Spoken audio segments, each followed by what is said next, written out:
Dear audience, welcome to the show POWERchat. In today's episode, we plan to discuss about the relationship in between China, India and Nepal, relationship between three countries. Mostly the relations between three countries remain cordial and mutual, but at the time of the political insurgency, the relationship is often criticized and sometimes suspected. Joining me today, Dr. Bhesh Bahadur Thapa, former Minister for Foreign Affairs and former Ambassador to USA and India. He is currently also leading Eminent Persons Group. The group is formed to look after the treaties in between Nepal and India, including that of 1950s treaty. Please allow me to welcome him. Welcome to the show, Dr. Thapa. Thank you, my pleasure. How have you been? All right, managing. So next half an hour we'll be discussing about the recent political development in Nepal and the relationship between Nepal and its neighboring countries, especially China and India. How do you analyze the current situation, current status of the relationship between India and Nepal? Well, I think after the major earthquake followed by the constitutional promulgation and formation of a new government, we have gone through a rough patch of trying to move onward and forward relationship between our two neighbors.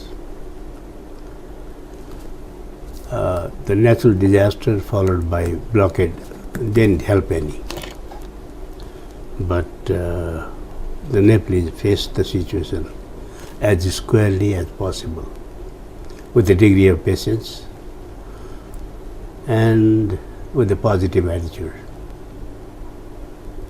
The difficulties we encountered resulted not only in a phase of slight misunderstanding between India and Nepal, but also slowed down the reconstruction activities for want of transport, energy, and fuel.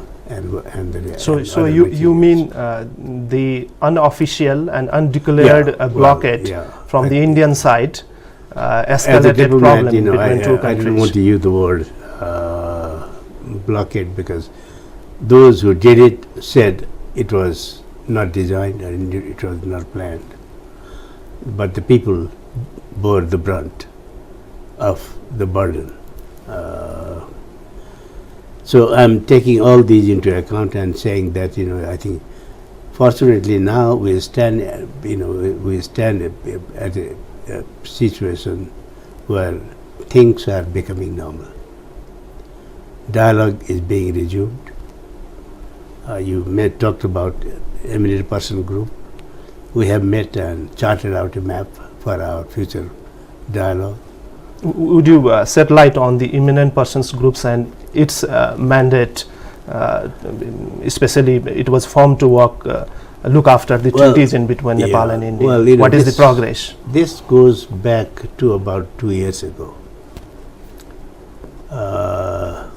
The then Prime Minister Babar Bhattarai went to India, then urged that this issue, pending issues that occasionally has impacted on our otherwise smooth and extensive relationship, be viewed objectively by a group of experts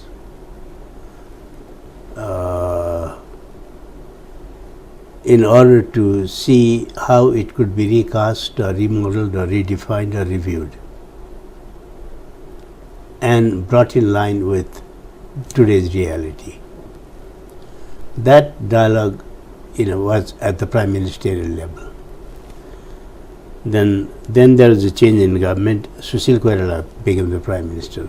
He too, took up the agenda with the Indian counterpart. Then, So you mean it was the proposal from Nepal side to India to review the treaties in between countries? But that had been done over many years ago also. But government of India, sort of paid lip service to the earlier dialogue, whereas now they took it more seriously. And after Sushil Koirala government collapsed, then Mr. K.P. Oli became the Prime Minister. He also took up.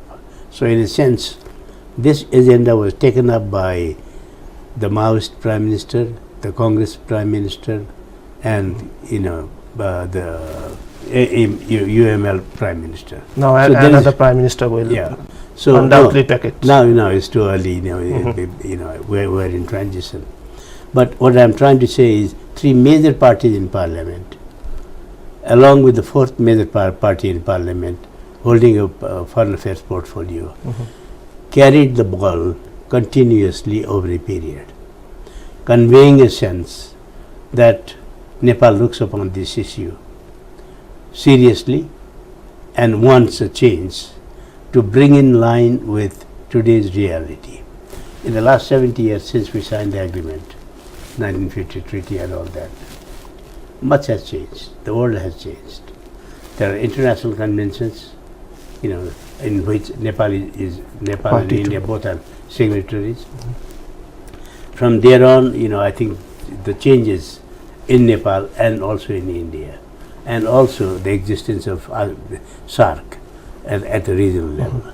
So bilaterally things have changed, regionally things have changed, globally things have changed, new conventions are in place. To what extent these are being addressed at a broader platform, and to what extent modification or change is needed in our bilateral arrangement. Because absence of that has occasionally disrupted or has adversely impacted on our otherwise smooth and extensive relationship. Anyway, the group is in place at both ends. We had a first meeting and we made a modest but good beginning, a positive beginning. Unlike in the past, where one tried to put the views across and the other tried not to listen to it. Well, Dr. Thapa, what is the response from the Indian side towards the amendment on the treaties, especially that of to begin 1950s? with, I think this is not an Indian team or Nepali team. It's a joint Independent groups. Yeah, independent group. Right. And autonomous of the day-to-day diplomatic activities between the two governments. So it is charged, and the mandate in the joint communique as laid down by the two prime ministers. There are 5 major areas that begins with all the treaties signed between Nepal and India, a review of which with the view to update and enhance relationship. Updating and bringing it in line with today's reality, and that will contribute to enhanced relationship, because India and Nepal have very extensive relationship that cannot be easily compared with any other country in the world. And often, the relationship with India for centuries remained mutual. It was cordial. But when it comes to the process of forming governments in Nepal, if you look into the media reports or the public criticism, that one should be a pro-Indian or pro-Chinese or pro-somewhere. One should take side of the some seen or unseen powers. It is often heard in the market, and there is a huge criticism from the public side. And since the Prime Minister has already resigned and the country is in a process to elect a new Prime Minister through parliamentary proceedings. And recently there is an interview of the much talked future Prime Minister Prachanda to Indian newspapers. What he said that China in Nepal, India is not a matter of concern for China in Nepal. Rather it is the Western powers that China most concerns with. Is it true? What is your observation? What China in Nepal wants, especially during such political crisis? I don't know in what context former Prime Minister made that comment. But looking at Nepal-China relation, it has remained very steady, and they have lived by the diktat that they have promised: non-interference, mutual cooperation. And there is no area of major dispute with China on any front, be it border, be it trade, be it transit. Now we recently concluded. So in a sense, I think China-Nepal relations have followed a very steady line. With China becoming one of the global powers, with economic, sort of leapfrogging, and China is beginning to play a major role globally. So it's only natural that they look at the immediate neighborhood with some, and explore the potentials of advancing our relationship more on the economic and trade front and transit front. Transit treaty is very new.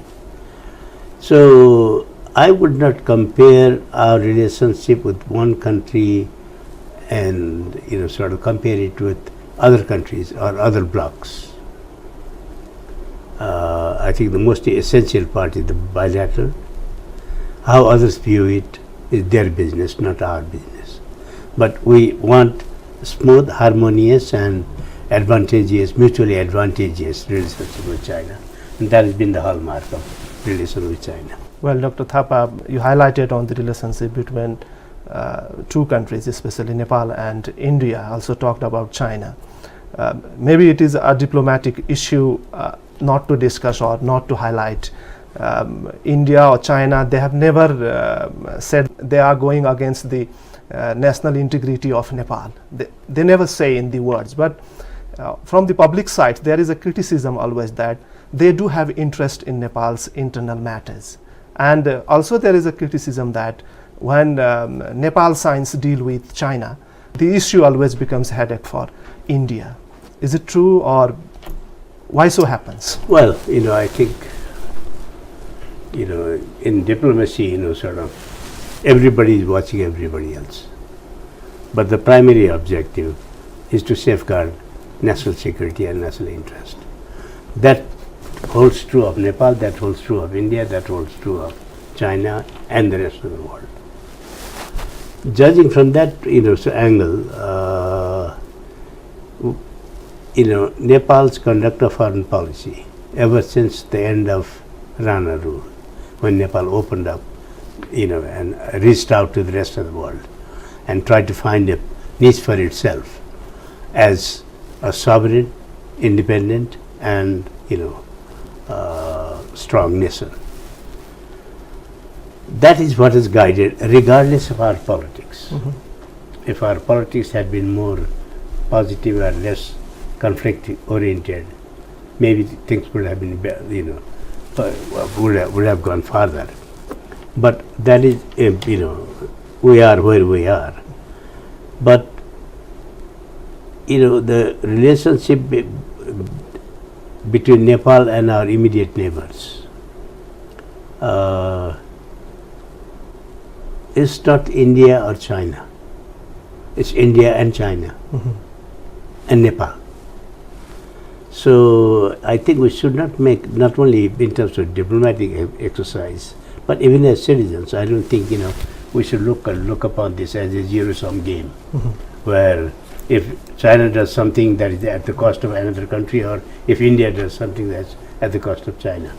Our relationships are, in a sense, mutually exclusive, mm-hmm. but at the same time, we are a part of the global community.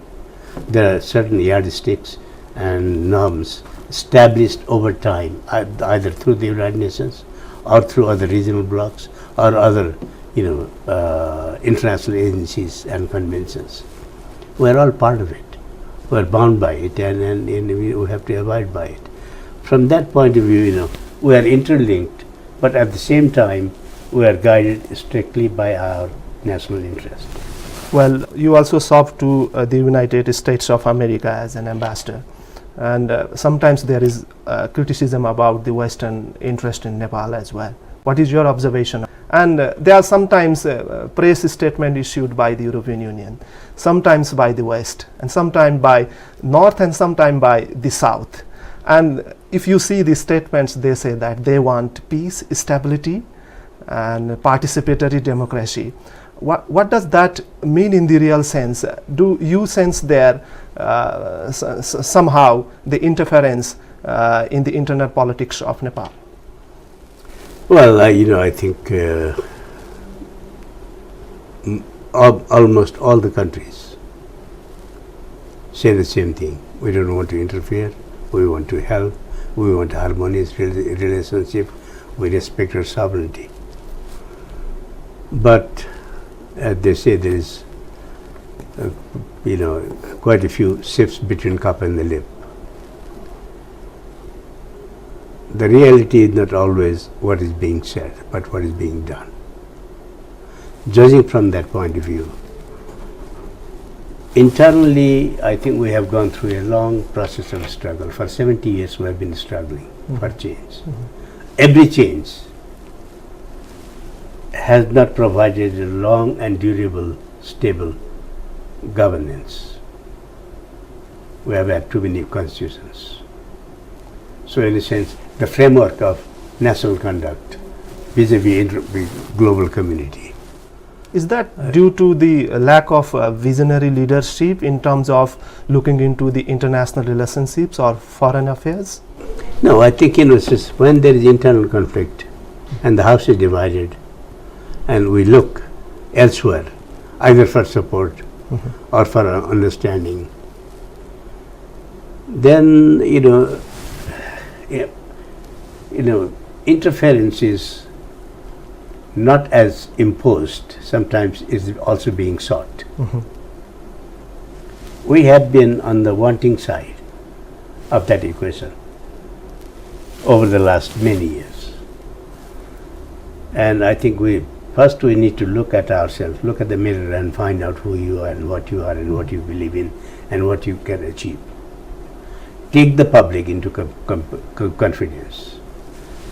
I think the coalition politics that has dominated Nepal's politics or governance over the last 3-4 decades has impacted on the strength with which we should conduct ourselves, not only at home but also abroad.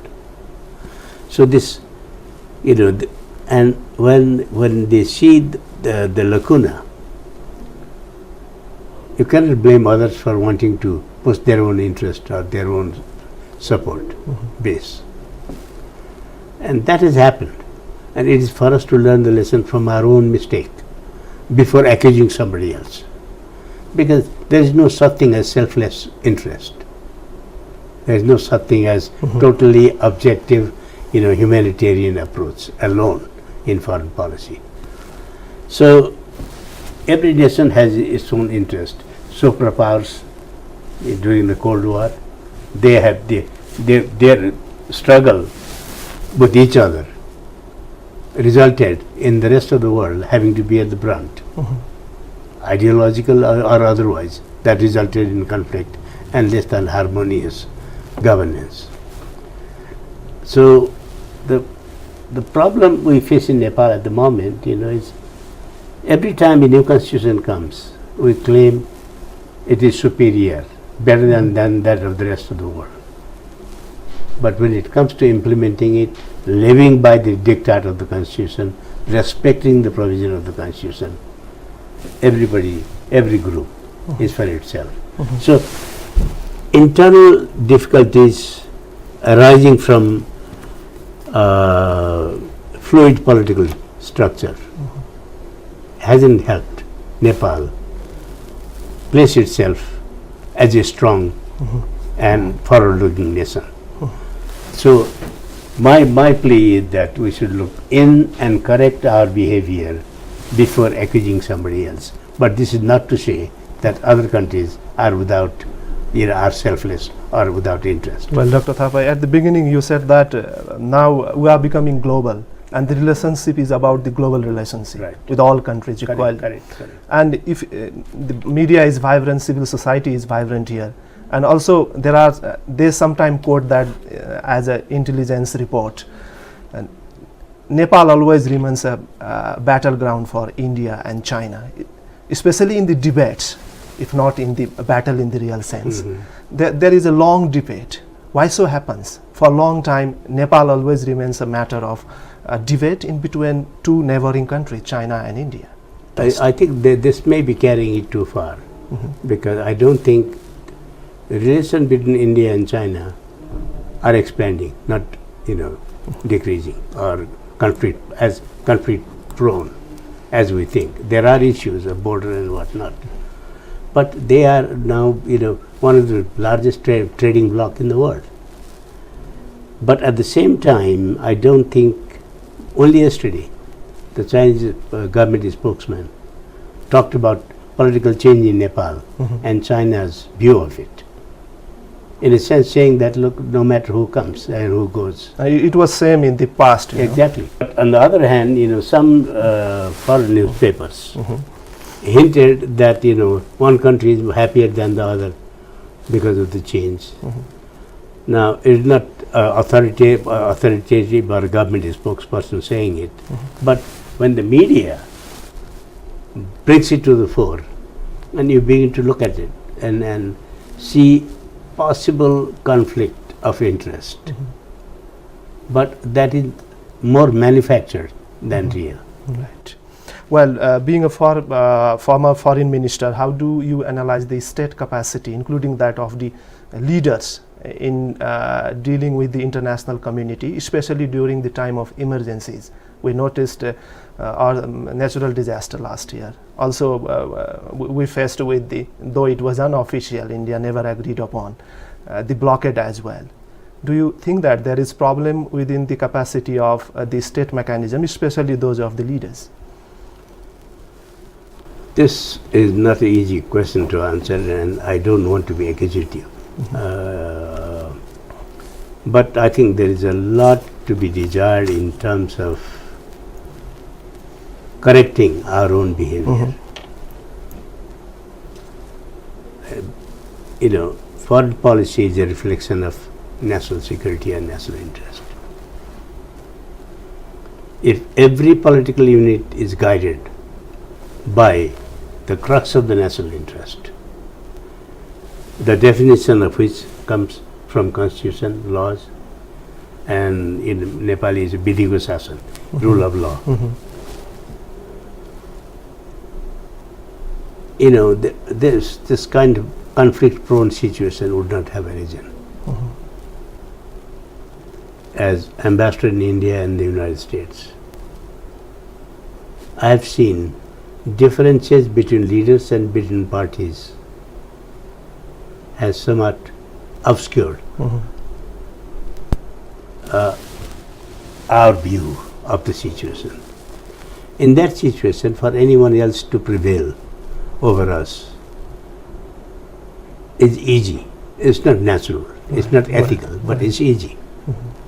So I think that aspect of conduct of foreign policy needs to be reviewed and redefined. We are lacking in that respect. A lot of things to discuss, but we are coming to the end of the show. Finally, very quickly, if you want to say something about what should be done to improve the relationship between, sometimes it is criticized relationship and also suspected relationship with especially two big neighboring countries. What is your suggestion to improve the relationship between all neighbors in the global context, very quickly? Well, I think the essence of diplomacy lies in your national outlook, your own conviction, being able to convince others of the desirability of that, and that being, consistent with the relationship with the rest of the world. So, judging from that point of view, I think there are gaps, there are lapses in our looking back at our conduct and our approach. That needs to be refined, but with improved relation with the rest of the world in mind. Okay. Thank you so much, Dr. Thapa. It was a pleasure discussion with you. Thank you so much for your time. Thank you. Dear audience who have come to the end of the show, see you next week. Namaste.